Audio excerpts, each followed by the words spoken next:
Hey man, JJ Tabane has to be the best to ever do it. These men's rants are the best rants you can ever listen to. And rants doesn't mean that it's always about negativity. No, it doesn't always have to be about that. But it's him saying things out of the ordinary. This guy is the best, man. I want you to listen to how he explains this whole thing of children who are dying from snacks, and also him explain a deep dive into small businesses and corruption involved with government and doing business in outside countries, in like if you want to do a business as a foreigner in a foreign country, and not just limited to just South Africa, but any country, giving different scenarios with different countries. Listen to this because this is very thought-provoking.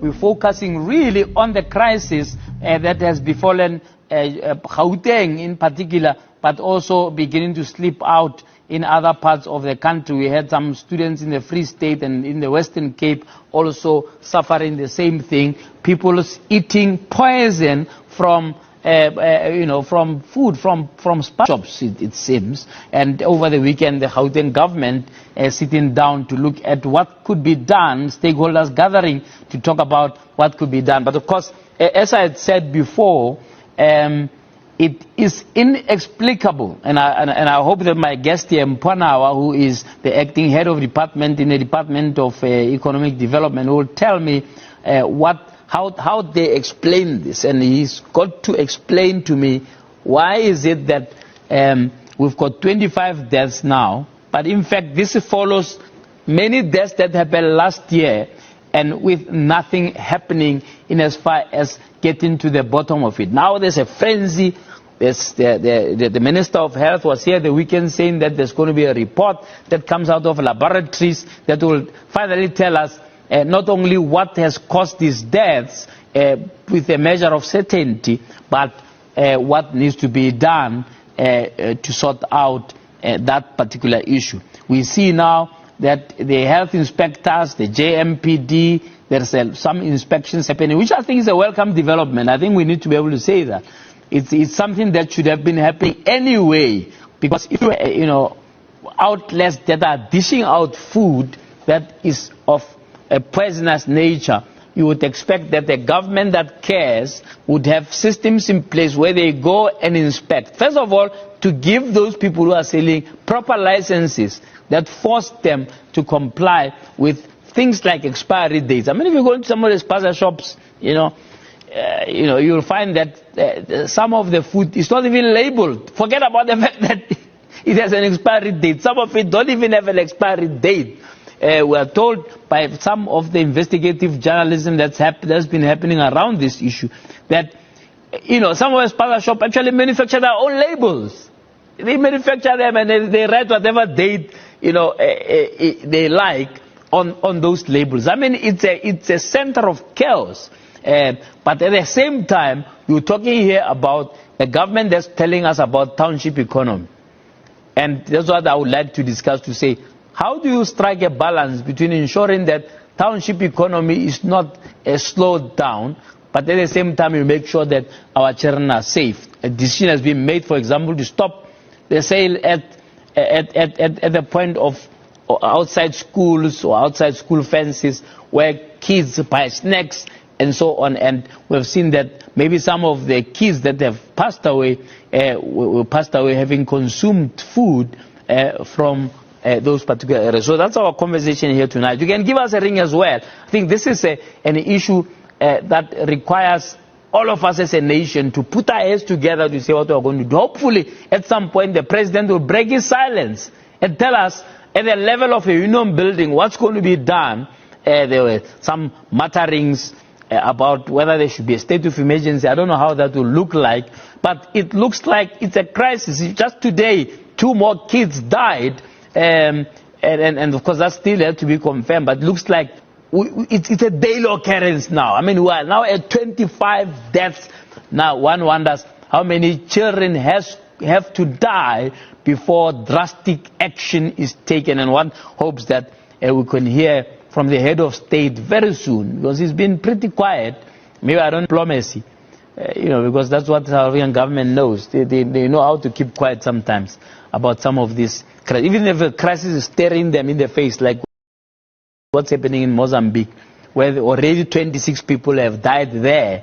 It doesn't look, it's like we've been numbed, When there are deaths, and it looks like we have been numbed. Anyway, that's what we're talking about tonight. But before we talk about that, I want to talk about, I did promise you that I'm going to spend some time on this issue about, multinationals.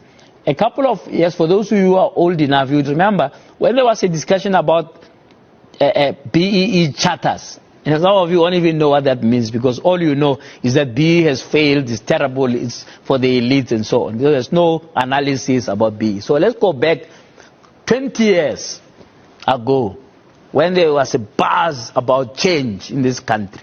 Right? There was a big question about, should international companies also have a BEE shareholding or not? And it was a big debate, because they were saying, some of the international companies were saying, no, we don't care, we're not going to come at all to your country to invest, should you insist on this so-called BEE. But let me tell you something. A couple of decades ago, I was part of a company that tried to open factories and technology transfer and a business, the technology business in Kenya. And that business here at home, they were refusing to transform. They had a lot of excuses. When you say that transformation, they say, yeah, but why must we give up, 40% of our company and give it to black people, who didn't work for it? And they were just saying all sorts of different things. Then they go to Kenya, they are trying to expand and then they are told there, no, sorry, you gotta partner with a Kenyan. If you want to do business here, you have to partner with a Kenyan. And they have a word for it. They don't call it BE there. They call it indigenization. And you either partner with a Kenyan or you ship out. They're not interested in your story. Even if you try to do business here in Lesotho here, they will tell you, linaleba sutuna. Come business in Yaluna.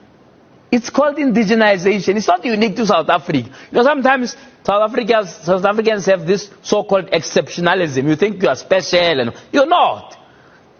In any territory in the world, when you go there to do business, there's an expectation, a legitimate one, that you partner with the local partners, right? And you must give up part of the shares of your business in order to do business in that country. Sometimes when you talk about BE, people think it's a unique thing, it's a South African thing, and South African blacks are just entitled. And no, it's nothing like that. Anyway, coming back to the internet. So 20 years ago, when the BE was growing, was being put in place, there was something called equity equivalence. In other words, the companies are expected to do something that will equate to them having a shareholder. I'm trying to simplify it so that you understand it. So if a company comes as 100%, they'll have to do something commercially that would equal to 26% of their share capital, so that they then qualify in that regard. Now, a number of companies who we're going to expose over the next few weeks have actually insulted our intelligence by trying to front in this regard. In other words, they would find their favorites and bribe them